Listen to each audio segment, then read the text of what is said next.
the clients are narcissists, and then they're finding attorneys that are narcissists. That's what I was saying. Like they find each other. Like the worst client will find the worst attorney.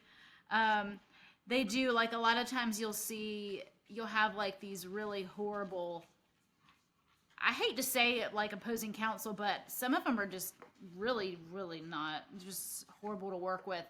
And those are like, and then and then they have a client just like them, and it's just really hard to work with. And we just try to really empower our clients and just educate them and prepare them for what's going to happen. And every client that comes through our door,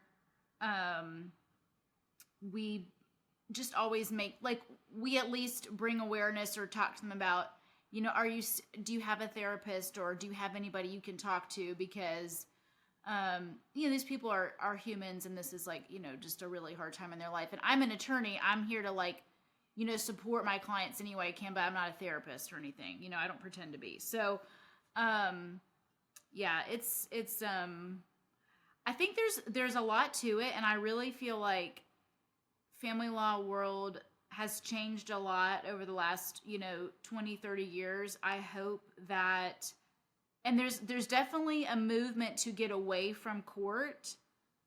I just hope it continues that way, and I think it will continue to get better. Do you see that too at all? Well, abusers do not mediate. They do not mediate. They like the fight. The chaos is what they live for. So they will take good or bad attention, and they would sooner bankrupt their $1 million businesses before they cut a check for a penny. Yeah. So they are all about winning, one-upping. And so I understand what you're saying about, sort of trending towards mediation, but by and large, the abusive litigant will not do that. And as a matter of fact, they will pretend to do it for a good amount of time just to suck the energy from that experience and then turn right into a trial anyway. So yeah, if you're dealing with somebody who's particularly malignant, I usually tell my clients you have to find an attorney who is narc savvy, who is